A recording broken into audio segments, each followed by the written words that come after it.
하나님의 말씀 신명기 16장 13절부터 17절 우리 다 같이 큰 음성으로 합독하십니다. 너희 다장마당과 포도주 트레이 소출을 수장한 후에 7일 동안 초막절을 지킬 것이요 절기를 지킬 때에는 너와 네 자녀와 노비와 네 성중에 거하는 레위인과 객과 고아와 과부가 함께 연락하되 네 하나님 여호와께서 택하신 곳에서 너는 7일 동안 네 하나님 여호와 앞에서 절기를 지키고 네 하나님 여호와께서 네 모든 물산과 네 손에 댄 모든 일에 복 주실 것을 인하여 너는 온전히 즐거워할지니라. 너희 중 모든 남자는 1년 3차 곧 무교절과 칠칠절과 초막절에 네 하나님 여호와의 택하신 곳에서 여호와께 보이되 공수로 여호와께 보이지 말고 각 사람이 네 하나님 여호와의 주신 복을 따라 그 힘대로 물건을 드릴지니라. 아멘. 부모가 돼서 자식을 기르다 보면 어느 때는 속상하기도 하고, 그래서 무자식이 상팔자다라고 하는 말을 하기도 합니다. 그러나 자식을 그럼에도 포기하지 않고 계속 그 자식을 케어하고 기르는 중요한 이유는 그 자식으로부터 얻는 기쁨이 훨씬 크기 때문에 그렇습니다. 특별히 그 자식을 통해서 얻는 기쁨 가운데서 가장 큰 기쁨과 감격은 이 어린 자식이 어느 날 자라서 부모님 감사합니다, 길러주셔서 감사합니다 소리를 들으면 그렇게 기쁠 수가 없어요. 감격할 수가 없어요. 이놈이 정말 그것을 알고 하든 모르고 하든, 그가 배워서 하든 그냥 누가 시켜서 하든, 그가 그렇게 말하는 소리를 들을 때 얼마나 기쁜지 몰라요. 그래서 어린 젊은 부모들은 아이를 낳아서 기르다 보면 유치원을 보내고, 유치원을 보내면 그 어버이날이나 뭐나 되면 그 어제 조잡스럽지만 그거 카네이션을 만들어 가지고 거기에 부모님 감사합니다 해가지고 달아주면 그렇게 어떤 좋아서 그 어떤 그 남편이 사다 주는 아무리 좋은 어떤 장식품보다도 아주 더 자신 있게 그걸 달고 다니는 젊은 엄마들 또 아빠들의 모습들을 보게 됩니다. 부모님 감사합니다.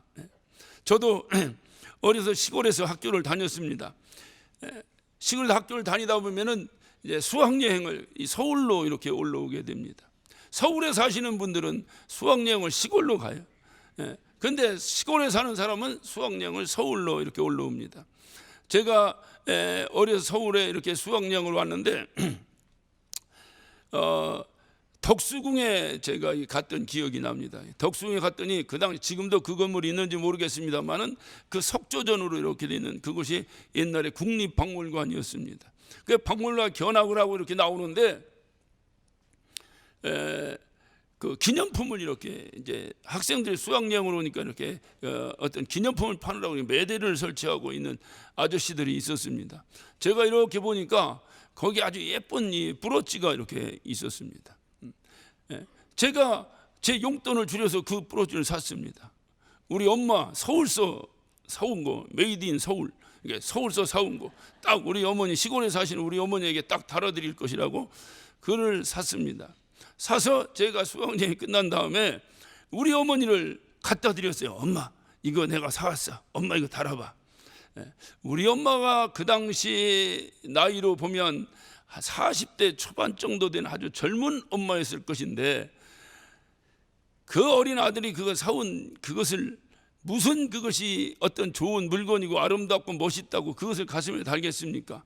그런데도 아들이 기억하고 사왔다는 그것에 감격하셔서 그것을 항상 기세다 달고 다니셨어요. 그리고 누구한테고 말하면 이거 우리 아들이 사다 준 거라고, 이거 우리 아들이 사다 준 거라고. 사실 그 돈 누가 준 겁니까? 당신이 준 거예요. 여러분이 하나님께 감사합니다. 그 돈 누가 준 겁니까? 알긴 압니까? 그런데 왜 생색냅니까? 그 생색내는 그 자체가 전혀 잘못된 것이 아닌 것은 자식이기 때문에 그래요. 우리 어머니가 준 돈 가지고 내가 사다 줬는데도 나의 어깨에 힘 딱 주고 생색내고 다녔습니다. 우리 엄마는 그것만 볼 때마다 아들을 아이고 우리 아들이 효자라고 이걸 다 샀다고, 이걸 다 사왔다고. 감세. 그러면서 제가 그걸 어머니께 드리면 어머니 감사합니다 하고 드렸을 때 그때 그 우리 어머니의 그 얼굴의 표정을 전 지금도 기억하고 있습니다. 자식을 길렀습니다. 속 썩일 때도 있습니다. 제가 수학여행 간다고 우리 어머니가 돈 조금 주면 그냥 조금 주는 대로 아유 어머니 이걸 못 알아주십니까? 길러주신 것만도 감사한데 제가 그냥 가면 됩니다. 이렇게 하고 갔겠습니까? 응? 돈 좀 더 뜯어갈 것이라고 온갖 가문 이설 내지는 땡깡을 써가면서 그 돈을 받아갔어요. 그럼에도 불구하고 또 그 돈에서 우리 어머니 선물을 사서 갖다 드리니 우리 어머니는 자기 돈에서 자기가 받은 거예요. 그것도 마음에 드는 거 받은 것도 아니에요. 그런데도 아들이 달아주니까 그것을 그렇게 기뻐하고 좋아하던 우리 어머니를 기억하면서 야, 이 감사라는 것이 참으로 중요하다. 감사라고 하는 것이 참으로 중요하다. 우리 하나님께서도 가장 좋아하시는 것이 무엇일까? 우리를 향해서 가장 하나님께서 좋아하시는 것이 무엇일까? 감사. 하나님 감사합니다. 내가 오늘날 이렇게 사는 것도 다 하나님의 은혜입니다. 하나님께 지켜주셨기 때문입니다. 하나님이 도와주셨기 때문입니다. 당신이 나의 아버지가 되신 것이 감사합니다. 이런 감사가 우리의 이 영혼 가운데서 진솔하게 쏟아져 나온다면 우리 하나님이 얼마나 기뻐하실까. 그래서 하나님이 기도 중에서도 감사합니다라는 기도를 그렇게 잘 들으신다는 거예요. 감사. 어떤 사냥꾼이 사냥을 하러 산에 갔다가 호랑이를 만났습니다. 도저히 호랑이를 잡을 만한 자신이 없어 도망가기 시작했습니다. 도망가다 더 이상 갈 수가 없어서 나무 위로 올라갔습니다. 나무 위로 올라갔는데 하필이면 그 나무가 썩은 나무야. 뚜두두두두두두 나무에 매달리는데 나뭇가지가 꺾어지는 소리가 납니다. 그런데 호랑이가 그 밑에서 입을 쫙 벌리고 있는 거예요. 이때 이 나무꾼은 이렇게 기도합니다. 하나님 나 좀 살려주세요. 하나님 나 좀 살려주세요. 그런데 밑에서 호랑이는 이렇게 기도합니다. 하나님 일용한 양식 주셔서 감사합니다. 하나님이 어느 기도를 들으셨을 것 같아요? 감사하다는 기도가 참으로 드리는 우리도 하나님 감사합니다고 드릴 때 얼마나 우리 심령 가운데서도 얼마나 기쁨이 넘쳐납니까? 그리고 내가 하나님 감사합니다를 그냥 형식적으로 하는 것이 아니라 하나님이 제일 싫어하시는 의식으로 하는 것이 아니라 정말 내 마음속에서 오늘 있도록 나에게 생명 주시고 하늘나라의 소망 가지고 살게 해주신 하나님이 정말로 감사해서 날마다 우리 입에서 하나님 감사합니다. 하나님 감사합니다. 하나님 감사합니다가 넘쳐난다면 시편 136편에는 기가 막힌 말씀들이 계속해서 기록되어 있습니다. 하나님께 감사하라 그의 인자하심이 영원함이로다 로 시작된 그 감사가 계속해서 여러분 한번 시편 136편을 한번 볼까요? 시편 136편을 보면 26절까지 끊임없이 똑같은 어떤 그 패턴으로 말씀이 계속 기록되어 있습니다. 여호와께 감사하라 그의 선하심의 인자하심이 영원함이로다. 모든 신에 뛰어나신 하나님께 감사하라 그의 인자하심이 영원함이로다. 모든 주에 뛰어나신 주께 감사하라 그의 인자하심이 영원함이로다. 계속해서 26절까지 계속해서 26절 마지막에 하나님 하늘의 하나님께 감사하라 그 인자하심이 영원함이로다. 이 시편 기자는 어떤 마음으로 이것을 기록했을까요? 26가지밖에 없기 때문에 이렇게 딱 기록했을까요? 여러분은 이 말씀을 읽으면서 혹시라도 이거 말고 나 한 가지 감사할 것이 더 있는데 하라는 생각이 혹시 있습니까?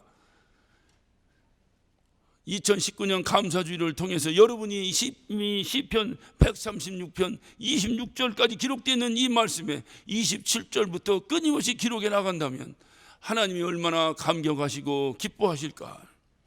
이런 의미에서 오늘은 특별히 하나님의 은혜를 생각하면서 감사함으로 드려지는 예배입니다. 다시 말하면 우리가 항상 감사한 마음으로 예배를 드리지만 오늘은 특별히 하나님께 감사함으로 하나님이 감격하시고 하나님이 기뻐하시는 예배를 드리는 날입니다. 여러분도 이 하나님의 감격에 함께 동참하는 예배가 되시기를 예수 이름으로 축원합니다. 특별히 주님께서는 이스라엘 백성들에게 절기를 허락하셨습니다.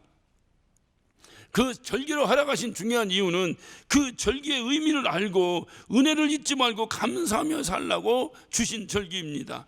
그래서 이 절기의 의미를 알면 절기 하나하나에 크신 하나님의 뜻을 발견할 수가 있습니다. 하나님께 특별히 이스라엘 백성들에게 오늘 이 말씀을 통해서 3대 절기를 허락하셨어요. 우리가 16절을 봅니다. 너희 중 모든 남자는 1년 3차 곧 무교절과 칠칠절과 초막절에 내 하나님 여호와의 택하신 곳에서 여호와께 보이되 공수로 여호와께 보이지 말고 하면서 이스라엘 백성들에게 특별히 3대 절기를 지키도록 이렇게 명령을 하셨습니다. 첫 번째 무교절입니다. 이 무교절은 특별히 유월절이라고 부르기도 하는데, 이 무교절에는 문설주에 양의 피를 발라서 그 저주가 유월했다, 패스오버했다 해서 우리가 유월절이다라고 이렇게 부르기도 합니다. 가장 중요한 절기로서 애굽에서 430년 동안 종로로 타던 이 이스라엘 백성들이 해방을 얻은 날입니다. 그래서 오늘날 우리나라로 말하면 광복절과 비슷한 그런 어떤 절기입니다. 이때 급히 애굽을 탈출하기 위해서 이들의 주식인 빵을 이제 만들어서 먹어야 되는데, 이 빵을 발효해서 이렇게 해서 먹어야 되는데 너무 급히 그 애굽의 그 재앙에서, 다시 말해 애굽의 억압에서 이제 탈출해 나오다 보니까 이 빵을 발효할 만한 시간이 없었어요. 그래서 이들이 발효되지 않은 빵, 다시 말하면 무교병을 이들이 먹으면서 탈출했습니다. 그래서 그것을 유래해서 이날을 특별히 우리가 유월절이라고도 하지만 무교절이라 이렇게 부르기도 하는 것입니다. 그러니까 급하게 탈출해 나온 거예요. 그러니까 이를 기억해서 하나님의 구원의 역사를 기억하기 위해서 유월절이 지난 7일 동안 이들이 무교병을 먹으면서 지켰습니다. 두 번째는 칠칠절입니다. 칠칠절은 유월절이 지난 다음 7주 후에 드려지는 절기입니다. 50일 후에 지내는 절기라 해서 오순절이라고 우리가 이렇게 부르기도 합니다. 이스라엘 백성이 가나안 땅에 들어가서 첫 열매를 거두고 감사의 예배를 드렸다, 감사의 제사를 드린 날이기도 하기 때문에 이날을 우리가 초실절이라 이렇게 부르기도 합니다.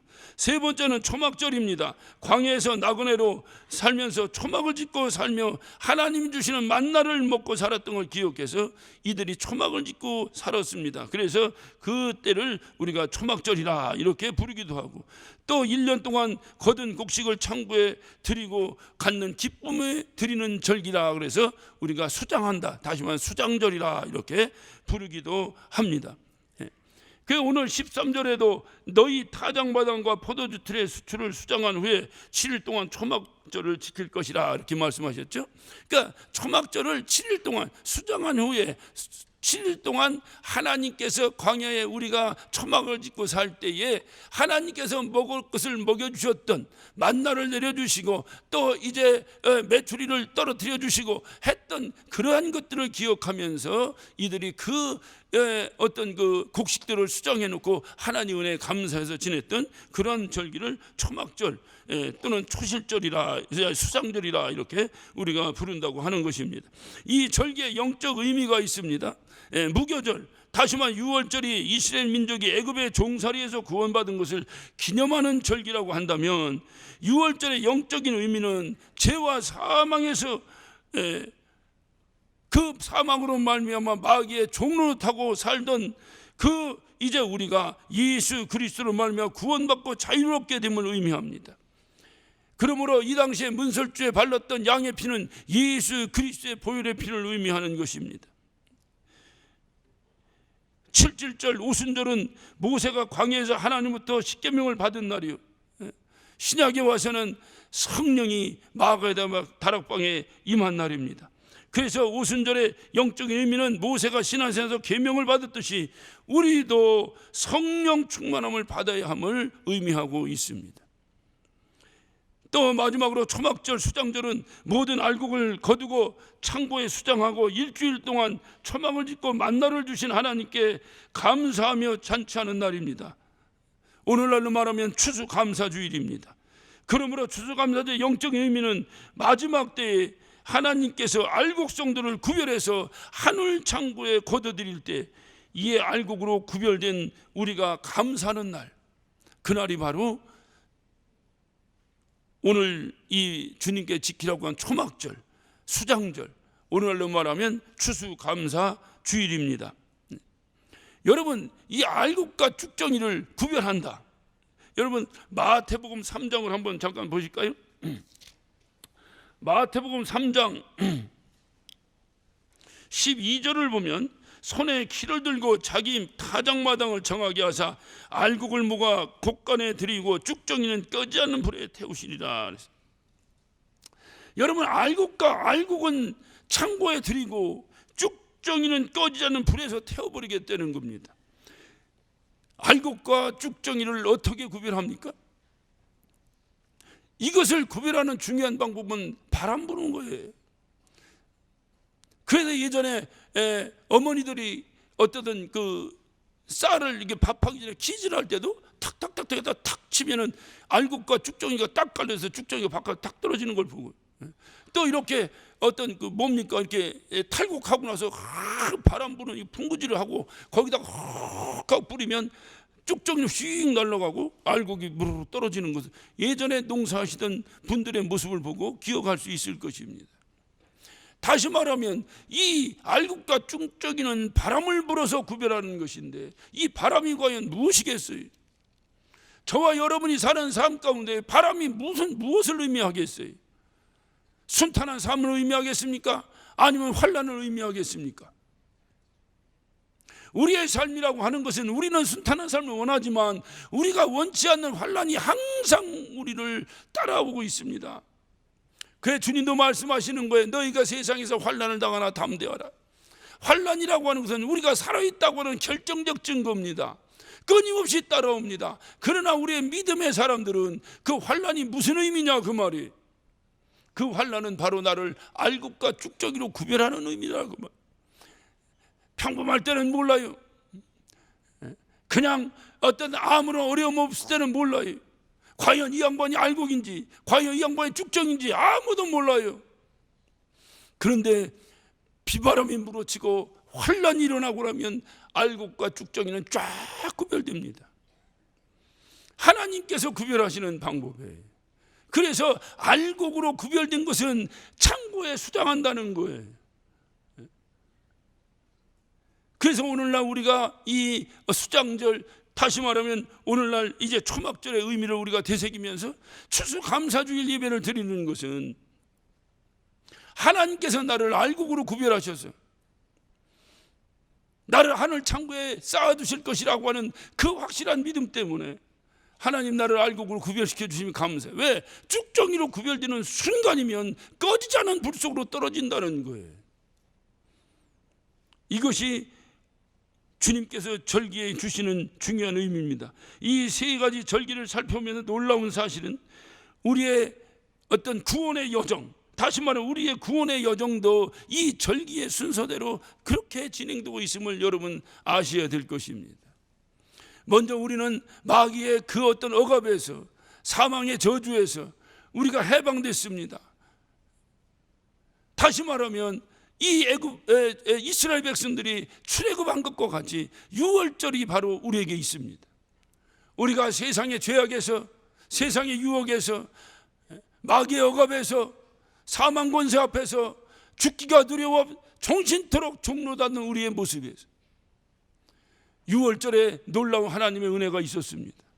그래서 우리는 그 주님의 보혈의 공로로 말미암아 그 죄악의 그 마귀의 억압에서 우리는 해방돼 버렸다 그 말이죠. 해방된 다음에 그걸로 끝나는 것이 아닙니다. 그 다음에는 반드시 오순절의 역사가 우리의 삶 가운데 있어야 됩니다. 어떤 신학은 그렇게 말합니다.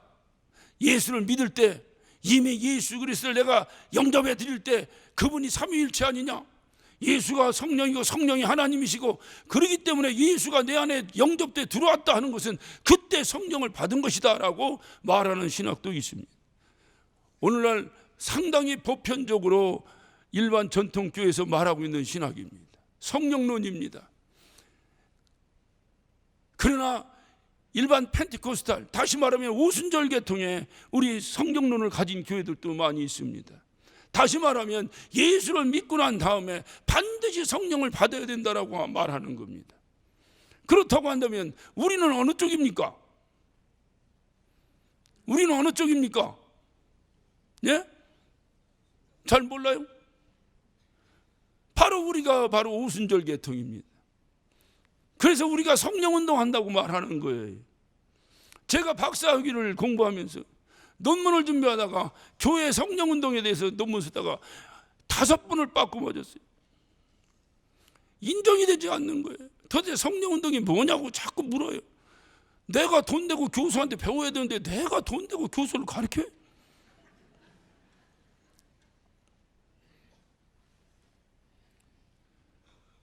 성령운동이라고 하는 것은 우리가 믿는 믿음은 예수를 믿고 나서 반드시 오순절의 역사가 있어야 된다는 거예요.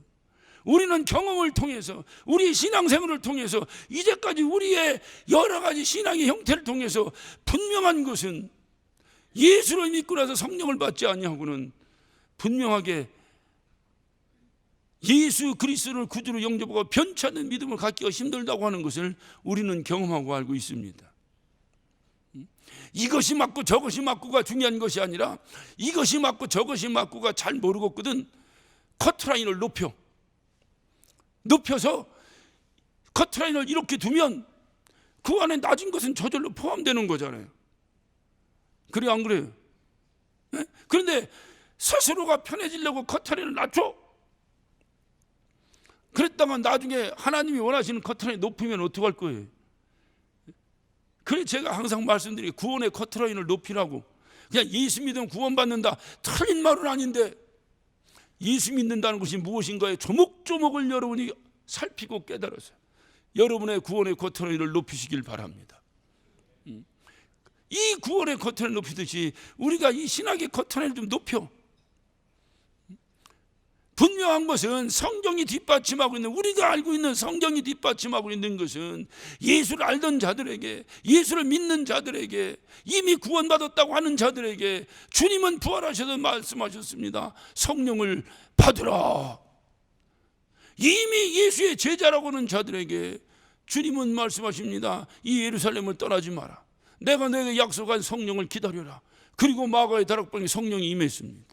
성령이 임한 이후에 베드로의 모습은 완전히 바뀌어버렸습니다. 성령이 임하기 전 베드로와 성령이 임한 이후에 베드로의 모습은 완전히 바뀌어버렸습니다. 그래서 여러 가지 이유로 그것은 성령 충만이고 성령 받은 걸 폐이론하고, 어떻든 내가 예수를 만난 다음에 오순절의 역사가 반드시 있어야 돼요. 오순절의 역사를 경험하지 못한 자와 오순절의 역사를 경험한 자는 전혀 다릅니다. 신앙생활의 모습이 다릅니다. 눈빛이 다릅니다. 그들의 행위가 다릅니다. 그러나 오순절의 역사를 경험하지 못한 자는 막연, 내가 하나님의 자녀임도 막연하고. 그래서 이 6월절의 역사를 경험한 우리 모두는 반드시 그 신앙의 과정 가운데 오순절의 역사, 성령이 충만하게 임함이 얼마나 중요한가 하는 것을 여러분이 기억하셔야 될 것입니다. 그래서 바로 이와 같이 우리가 죄와 사망에서 해방됐어요. 다시 한번 6월절에 그 역사를 경험했어요. 그 다음에는 성령을 받고, 그리고 내가 구원받았다고 하는 분명한 보증을 받아야 된다 그 말. 고린도후서 1장 22절이나 5장 5절에 보면 내가 너를 인치고 성령으로, 보증으로 성령을 너에게 주었다라고 분명히 약속하셨습니다. 나에게 성령이 임했다고 하는 것은 내가 거룩하다는 것이요, 내가 거룩하다고 하는 것은 예수의 피로 내 더러워진 심령이 깨끗해졌다는 뜻이요, 이렇게 깨끗해졌다고 하는 것이 바로 구원받았다는 것입니다. 그러므로 내가 구원받았다는 분명한 보증이 무엇이냐라고 누가 묻는다면 내 안에 성령이 계시다는 거예요. 너희가 하나님의 성전인 것을 알지 못하느냐? 라고 외쳤던 사도 바울의 피 맺힌 외침과 같이 오늘 저와 여러분 가운데 끊임없이 물어봐야 되는 것은 너희가 하나님의 성전인 것을 알지 못하느냐? 하나님의 성전, 하나님의 성전에 성령이 너희 안에 계신 것을 알지 못하느냐. 성령을 받아야 해. 이 성령이 내 안에서 역사하시는 겁니다. 그리고 이제 이 오순절의 역사를 지나서 그 마지막 주님 만나는 그날 내가 알곡 성도로 구별되어 천국에 들어가는 거예요. 그 천국 창고에 쌓이는 거예요. 이것이 추수감사절의 영적인 의미입니다. 그렇다고 한다면 오늘 드려지는 예배는 어떤 마음으로 드려야 될까요? 하나님 감사합니다. 나를 세상에서 구별해 주시고 또 나를 알곡으로 구별해 주셔서 천국 창고에 쌓아주심을 감사합니다. 이 감사의 마음이 오늘 우리가 드려진 예배 가운데 충만하시기를 예수 이름으로 축원합니다. 그러니까 여기서 분명하게 우리가 알아야 될 것은 내가 알곡이 되기 위해서 거쳐야 될 과정이 있어요. 유월했습니다. 유월한 다음에 알곡이 되기 위해서 반드시 거쳐야 될 것이 뭐냐? 성령으로 충만해야 된다는 거예요. 성령이 내 안에서 역사하셔야 된다는 거예요. 그 성령의 역사가 나의 삶을 알곡의 삶으로 바꿔간다는 거예요. 내가 알곡되고서 알곡되는 것이 아니라는 것입니다. 누가 알곡되기 싫은 사람이 어디 있겠어요? 누가 교회 다니고 예수 믿는다고 해서 알곡되기 싫어하는 사람이 어디 있겠어요? 그런데 그것은 우리가 할 수 있는 것이 아니라는 거예요.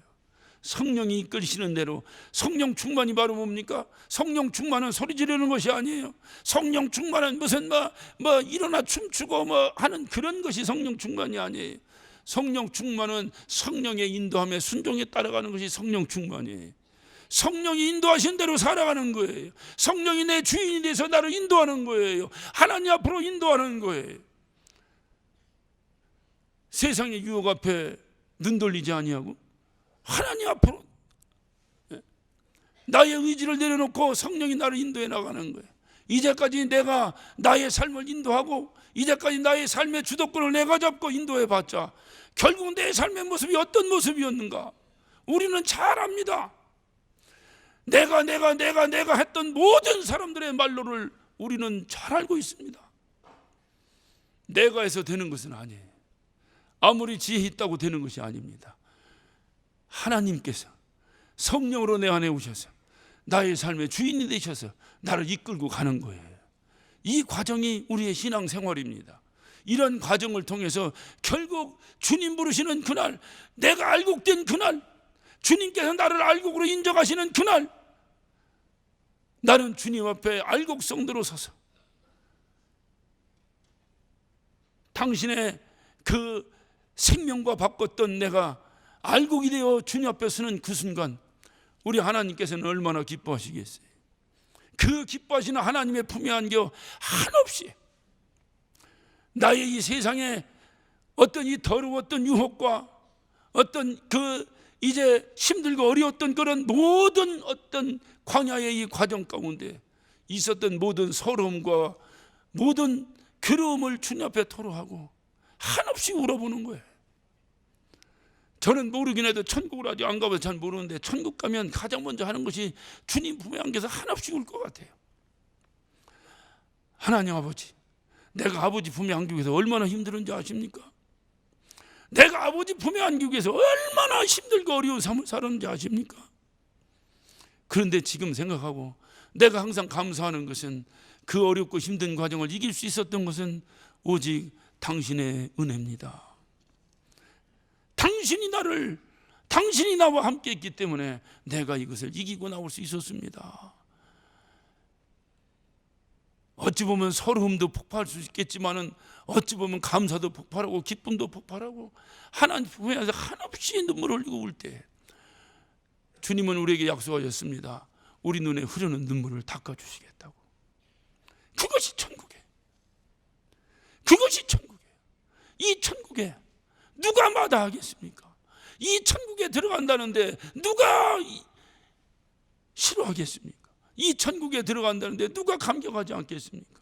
누가 기쁘지 않겠습니까? 이런 기쁨이 여러분 안에 있습니까?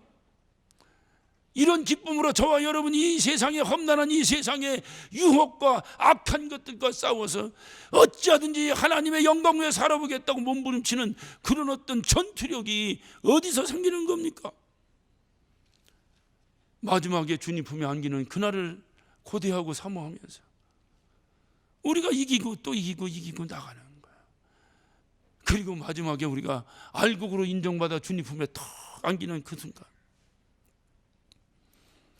만입을 열어서 무엇으로 감사하다고 표현할 수 있겠습니까? 그 표현을 오늘 하루라도 해보자는 거예요. 그 표현을 오늘 하루라도 주님 앞에 해보자는 거예요. 내가 잘나서 살아왔다고 외쳤던 모든 건 내려놓고, 내가 능력 있어서 잘했다고 생각했던 모든 건 내려놓고, 오늘 하루만이라도 다 하나님 은혜입니다. 하나님께서 인도해 주셨기에 내가 당신 품에 안길 수 있지 않았겠습니까? 진정한 추수감사제의 의미를 우리는 분명히 알아야 될 것입니다. 이것이 바로 추수감사제의 의미입니다. 세월이 지나고 그 절기의 영적인 의미를 세월이 아무리 지난다 해도 잊어서는 결코 안 될 것입니다. 그냥 추수감사절이라고 하니까, 그냥 추수감사주일이라고 하니까 글씨나 써붙여놓고 헌금이나 하고 그냥 어떤 나와서 재롱이나 하고 하다가 떠나는 그런 어떤 감사절이 아니라, 이 절기 속에 내포되어 있는 의미를 우리가 분명히 깨닫고 정말 하나님의 은혜가 감사가 넘치는 복된 주일 되시기를 예수 이름으로 축원합니다.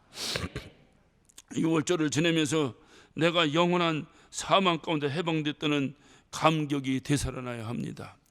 이것이 구원의 감격입니다. 이 구원의 감격이 있어야 알곡의 감격도 또 따라오는 것입니다. 이 구원의 감격이 있어야 됩니다.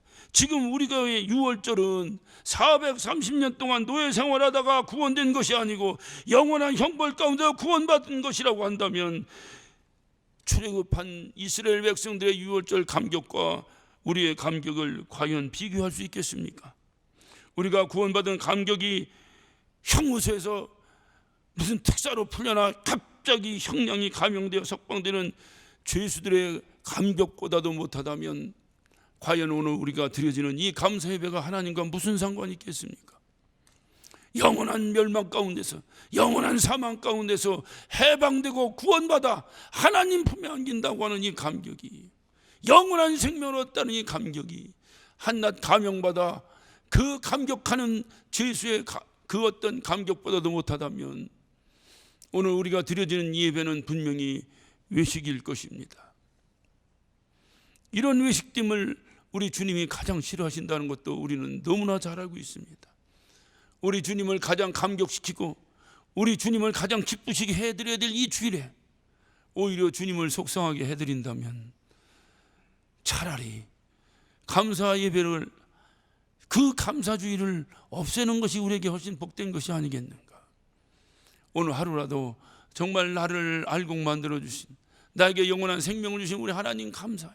이 감사가 나의 모든 어려움도, 나의 모든 괴로움도, 나의 모든 슬픔도, 나의 어떠한 상처도, 나의 어떠한 시험도 눌러낼 수 있는, 이겨낼 수 있는 감사들이 되시기를 바랍니다. 이 감사를 통해서 정말 주님의 감격하시, 야, 내가 이 감사하는 이 감사를 통해서 우리 주님이 감격하신다. 우리 주님이 그 6월절 날 무교병을 먹으면서 기억하면 했던 것은 의미를 말씀드렸습니다. 얼마나 급한지 망설일 수가 없어요. 뒤를 돌아볼 수가 없어요. 뒤를 돌아보는 순간 소금 quidding이 돼버리고 맙니다. 저희 같은 젊은 사람들은 기억을 잘 못합니다만 6.25 사변을 기억하신 분들은 잘 아실 거예요. 피난하라고 방송이 나와. 여러분 뭐 들고 나오셨습니까? 어린 자식 등에 업고, 어쩌면 그 어떤 평소에 생각했던 귀하다고 했던 모든 것 제대로 들고 나오지 못하고, 어린 자식 굶겨 죽이지 않으려고 한 줌 쌀과 얼어 죽이지 않으려고 이불 보따리 들고 나온 거에는 무엇이 있습니까? 그것이 바로 유월절이에요. 너무 급해서 빵을 발휘할 시간이 없어요.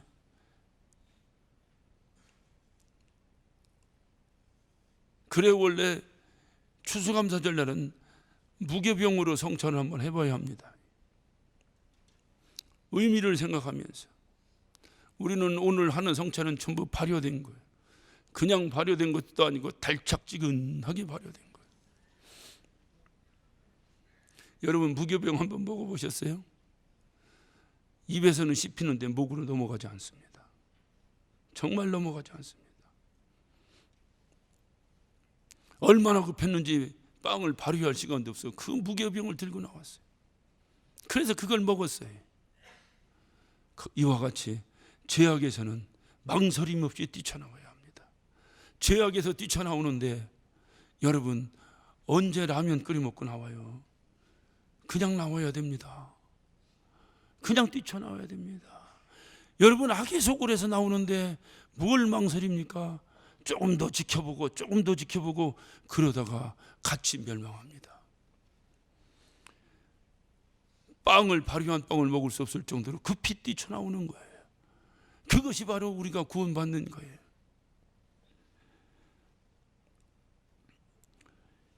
오순절을 지나면서 성령을 받고 정말 사망에서 해먹되었다는 것을 확실히 보증받고